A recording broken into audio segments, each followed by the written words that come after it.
ప్రభాస్తో చేశాను. ఓకే. ప్రభాస్తో నేను ఆయన ఒక మటన్ షాప్లో ఫైట్. ఇద్దరం దుమ్ముగా ఫైట్. నేను ముస్లిం గడ్డ సాహో కదా. సాహో లాస్ట్ నన్ను వాటేసుకొని 10,000 చేతులు పెట్టాడు. సింగిల్ టేక్లో చేసినాం. ఓకే. అదే ఆయనకి నచ్చింది. ఆయన మా నాన్న నచ్చింది ఏంటంటే నా చేతిలో 2 కత్తులు ఉండి కూడా ఆయనకి అంత సిలుకు ఆయనకి తగలనీయకుండా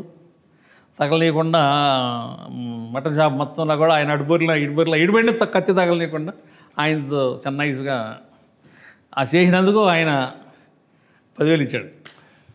10,000 ఇచ్చాడు. డైరెక్టర్ గారు కూడా చాలా బాగానే మెచ్చుకున్నాడు. ఈ సినిమా డైరెక్టర్ గారు అదే ఓజీ డైరెక్టర్.